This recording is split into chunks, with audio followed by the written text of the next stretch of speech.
So we have this Latin phrase, ceteris paribus. Some people say cateris paribus. You can say either one and no one will. Well, some people get picky about it, but either cateris paribus or ceteris paribus, your choice.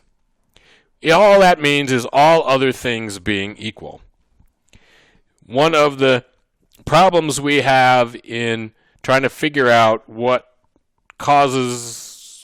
fixes the coronavirus and what effects it has is that sometimes three things are changing at once. So you go to the hospital and they give you this drug and they give you this treatment and they, stick this in you and they put four things in you.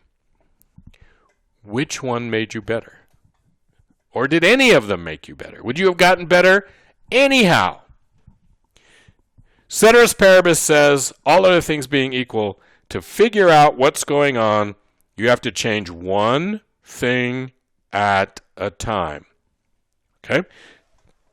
In the virus stuff, this is all we have a control group, and we treat the two groups exactly the same, except that this one group gets one more thing. One thing. Right? We change one thing. And we hold everything else the same. All other things being equal. Okay? You should already have said to yourself, well, come on, that's so unrealistic. And yes, it is. Economists are going to argue about things, and the reason we're going to argue about a lot of these things is simple. 5 things are changing at once. So this economist says, look, thing number 1 was what did this. And someone else will go, no, it was thing number 2. And somebody else will go, no, it's the combination of 2 and 4 that did it. Unless you can separate things out so that you can see the effect of one thing changing while everything else is constant, you're not going to be able to make sense of a change and what the effect was. Okay? So, we have the law of demand. And the law of demand says, ceteris paribus, the higher the price of a good, the smaller is the quantity demanded. If I had asked you this question, I could have certainly gotten you to say that. Consumers like low prices, not high prices. We don't say, hey, gas is $5 a gallon, let's go out and buy extra. We hate it when prices go up. We like it when prices go down. When something's on sale, we're at the store going, yes, 12. Okay? Law of demand simply says we buy more when prices are low and we buy less when prices are high. The quantity demanded. Okay? Hopefully we agree with that. Why? Well, there's actually 2 reasons why. 2 generic general reasons why that's true. The first of these reasons is what we call the substitution effect. Most goods have substitutes. They have other things we can eat, for example, which are similar. There are many kinds of cars we can drive. Now, each one is not the same, and we might get less from one than from the other. But if you're used to eating at Morton's and having your steak there, and all of a sudden the prices go way, way, way, way up, and dinner at Morton's is $300 for 2 people, maybe you'll take your date to Outback next time. People like less expensive things. So when the price of something goes up, they tend to try to substitute something that's cheaper. Okay? We substitute things that are cheaper. So if we're buying something and the price is high and then it goes way up and we don't want to buy it anymore, we have the opportunity. It's not always available. There's not many substitutes for gasoline, right? It's hard to, but most things in life, there's something I can buy which is cheaper, and if the company I'm dealing with raises their prices, I might go seek out something cheaper, and that means the quantity of both those goods I buy will change. So I'll substitute one thing for another. Del Taco raises their prices, maybe I go eat at Taco Bell. Del Taco's demand goes down. Taco Bell's goes up. Okay. Then there's something that we call the income effect. And the income effect simply says that changes in prices are essentially the same thing as changes in income. Let me say that again. Changes in prices have the same effect on us as changes in income. When the price of gasoline goes up and we have to spend more money on gasoline, that is no different than if our company had simply, our boss, our employer, had simply cut our salary. In either case, in the case of the price of gasoline going way up, or in the case of your employer cutting your pay, you have less free income to spend buying things. So if the price of gasoline goes way up, you may eat out less.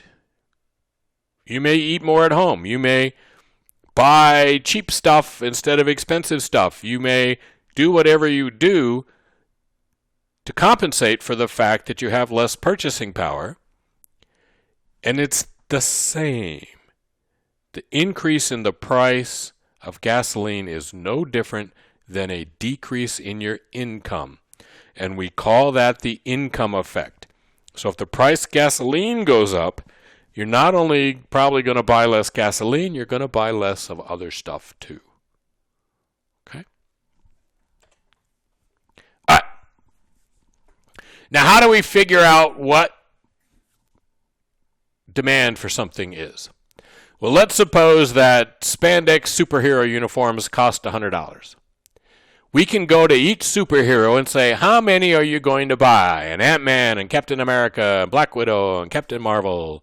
They'll all tell us how many of these little spandex outfits they're going to buy. Thor's not going to buy any. The Hulk's not going to buy any. Iron Man's not going to wear one. But we can add up, at the price of $100, we can add up how many uniforms everybody's going to buy in the next month. That's the demand. It's simple.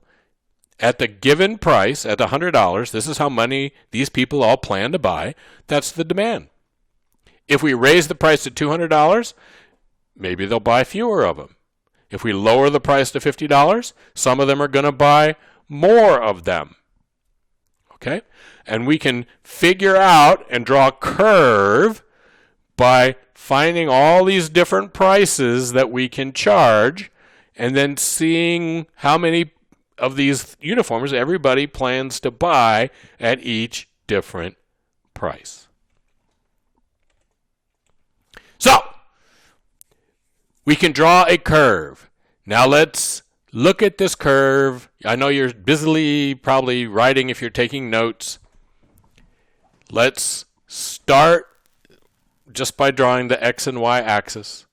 If you look at the Y-axis, the up and down axis, that's P. P stands for prices. Across the X-axis is Q. Q stands for quantity. All right? Back here, we know that at a price of $100, our Avengers plan on buying 10 uniforms. So we can come over here and we can put a point on our graph, which is the price of 100, quantity is 10. If we do that for a whole bunch of different points, we'll end up with a line, with a graph. Why is it downward sloping? Well, again, the income and substitution effects. When the price of these uniforms goes up, people are going to substitute away to other things, and they're going to buy fewer of them. So maybe instead of buying spandex, they buy cotton. When the price of uniforms goes up, they have less money. They spent more money on uniforms. They've got less money left over. When the price of other things goes up, everybody's going to buy less because the price went up. Okay? So again, P and Q, that's price and quantity. These are the axes of our demand curve. Okay? And technically, we draw this backwards because the x-axis should be cause, the cause of things, and the y-axis should be the effect of things, cause and effect. Quantity does not cause price. We believe that people respond to price changes, and that affects their quantity. So we actually kind of draw this backwards, but it's tradition, and it doesn't really matter. Okay? When we say demand, we're talking about the whole curve. So if we say demand has changed, that curve has shifted its position. It's tilted or it's moved. It's changed somehow. The whole curve has changed. When we say quantity demanded, we're talking about a point on the line. Okay? So right here, at the price of 100, the quantity demanded is 10. Demand is not 10. Demand is that whole red line. The quantity demanded is 10. Got that? Okay. Demand is marginal benefit. We talked in the last chapter about people make decisions by looking at marginal benefits. Turns out that demand is just a more user-friendly name for marginal benefit. It's the benefit of buying more of something. And remember, we buy stuff because we're willing and able. I don't know if you've ever been to Ala Moana, but there's surf stuff in Ala Moana. I'm able to buy that surf stuff. I'm not willing.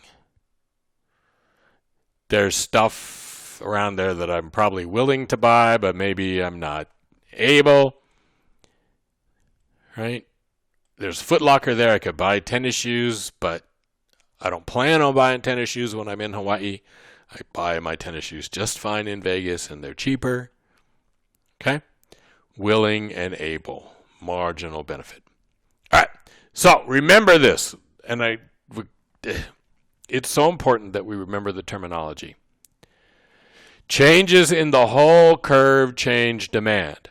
So when an economist says demand has changed, that means the curve moved. Changes in the price of something change the quantity demanded. So if the price of peanuts goes down, we can say the quantity demanded for peanuts goes up. We can't say the demand for peanuts went up, because the price of peanuts going down doesn't increase the demand for peanuts because it doesn't move the curve. Okay? Go back here. If the price of uniforms goes down, it changes the quantity demanded, but it doesn't move the curve. And again, we'll talk about this more. Okay, so what can shift demand? There's no such thing as an automatic transmission in demand. You are driving stick, and your generation needs to get its act together and start driving stick. What changes demand? Number one, prices of what we call related goods. If I'm going to Hawaii, I'm going to have an airline trip. I'm going to rent a hotel room. I'm going to rent a car. I'm going to eat out at restaurants in Hawaii. All of those things are related goods. They're all tied together in some way. Okay? Related goods can also be the fact that there's 6 different airlines I can choose to fly to Hawaii. I can fly Hawaiian. I can fly United. I can fly not Continental anymore. I can fly Delta. I can fly American. There's multiple choices. I can fly Southwest. I can fly Alaskan. Those things, I don't do all of them. I pick one. But those are still related goods because I make a choice between them. Okay? And it's not just the current price of these things, it's the future price. I don't usually go to Hawaii in Christmas time. I go in the summer because prices are lower in the summer than they are at Christmas time. I have an idea of what prices are going to be over time, and I use the fact that I know prices will be higher in the future. Right? If you're thinking about buying a car and you know that prices are low now but they're going to go up, that encourages you to buy that car. If you're thinking Maybe people aren't going to buy cars now. There's going to be a whole anti-car thing, and prices of cars will go down in the future. Then maybe you wait. All right? Income has an effect, obviously. Your income has an effect on what you buy. And not just your income right now, but your income in the future. If you think you're going to get a big raise next year, maybe you wait to buy a house or a car till next year because you get a better deal or you get a better loan or whatever because your income is higher. Population. The more peoples there are, that has an effect on how much people buy. And then this thing called preferences, and we'll talk about that again in a second. I have an anti-Barry Manilow preference, a pro-Metallica preference. That affects what I buy. I have a pro-taco preference. I have an anti-sushi preference. That affects what I buy. All these demand shifters are about the consumers and their utility. So everything about demand, when you're thinking about what affects demand, think about the consumer and how this particular change is going to affect the consumer. Okay? Demand is always about the consumer.